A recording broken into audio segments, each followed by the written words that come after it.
Welcome back to the Most News in the Morning. All this week, we're bringing you a special series, In Search of Aliens. And today, we're talking to a man who says he has made contact and says he's actually been abducted by aliens more than once. Space correspondent Miles O'Brien is here. I don't mean to make fun, but come on. Well, that's actually not unusual. A lot of abductees have had the experience more than one time. We're talking about close encounters of the fourth kind. That's when a human is abducted by an alien. Now, before you scoff, Carol, I'm sorry, and tune this out, these people we talk to are not crazy people. The majority of the people who say this has happened to them do not have symptoms of mental illness. They are ordinary people who swear they have endured a most extraordinary encounter. I don't make the drawings. You never know what surprise you might find when you open a drawer in this Manhattan studio. Artist Bud Hopkins is the keeper of some images that will expand, blow, or maybe even close your mind. There's a photo album devoted to odd, mysterious scars. Almost like a hole punch. Yeah, it's what it looks like, a biopsy. Boy, if these walls could talk. There are stacks of drawings of little aliens called grays. You know, big head, tiny mouth, almond eyes. These aren't Bud's work. They come from his rather unusual assortment of friends. Is that the same person? No. Different. Different people. Wow. Now, the important thing about this is all of these are really old. This is before this face was on every T-shirt. Bud has become the father confessor for hundreds of people who are convinced they have been abducted by aliens. It sounds totally off the wall, and I'm the first one to say almost everything that we're discussing here sounds off the wall, but that doesn't mean it's not true. Ladies and gentlemen, tray table up, seatbelts buckled. This will be a wild ride. Do you have any idea how common these encounters are? Well, my guess is that they're very common simply because I just keep running into so many cases. In 1964, Bud saw a UFO, and then in '76 wrote an article in New York's Village Voice about an alleged alien encounter in New Jersey. His phone hasn't stopped ringing since. The massive evidence gets heavier and heavier and heavier, and that's not a pleasant thought, to me. Mind you, I'm looking into something that I don't really like and that I don't really want to hear about.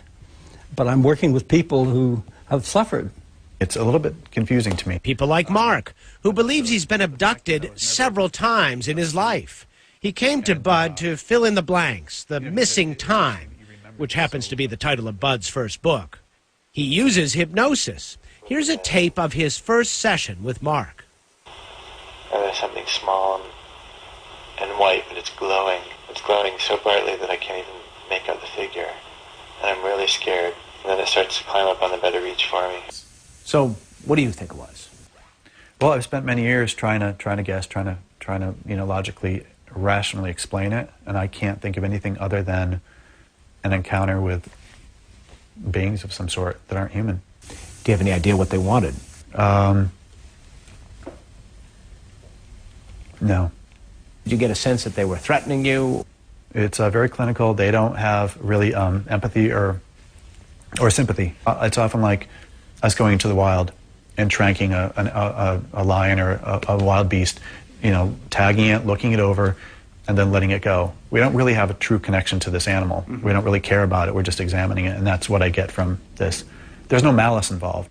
Believe it or not, it gets weirder. Or as Mark put it, this is going to push this whole thing into Wackyville. Okay. Let's go to Wackyville. All right. See how we do there. Okay.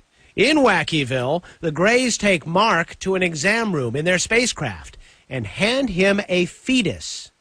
Do you have any idea what they wanted when they gave you the fetus? No. But that's part of my original thought process, is that eventually those hybrids, as we call them, are going to populate the planet. It's a pretty frightening picture, but if you look at it logically, it makes all the sense in the world. Hybrids? Hey, Bud, you there? That's kind of off the wall. The whole thing is off the wall. Now, we did talk to a psychiatrist who has studied this issue, and he says there are some less off-the-wall psychological explanations, Carol. One that is mentioned most is sleep paralysis. It happens when you're nodding off or waking up. Your body is sleeping and thus paralyzed. Your mind is still conscious, and oftentimes you'll experience hallucinations then. But Bud makes a very key counterpoint here. Most of the abductees he talks to were not sleeping when they had their close encounter. So go figure. How does he really know? Well, you don't. You know, he's talked to hundreds of these people, 700 of them. But they say they weren't sleeping, but... Well, I mean, at a certain point, I guess you could doubt the whole thing. I know, I'm just being cynical. You're obviously I'm sorry. in the deep skeptic column I'm in the here. deep skeptic column. But I'm looking at all of these drawings, and it is fascinating that they were done by different people, and they all look very similar. Yeah, they do. And what's even more interesting is these are old drawings, 25 years old or so, before they were, you know, the Roswell T-shirts became so common.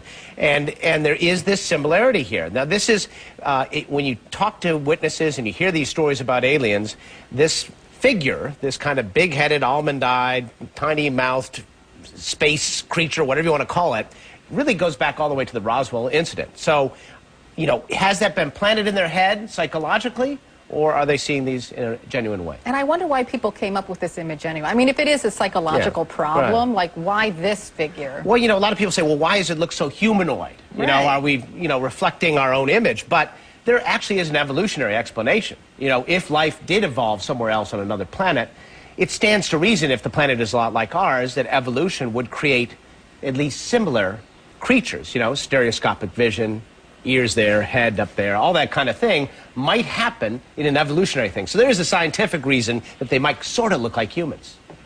There you have it. Submitted for your approval. It's fascinating. It or really disapproval. Is. I know, but it's fascinating regardless. Coming up tomorrow. We're listening for something that we don't think can be produced by Mother Nature.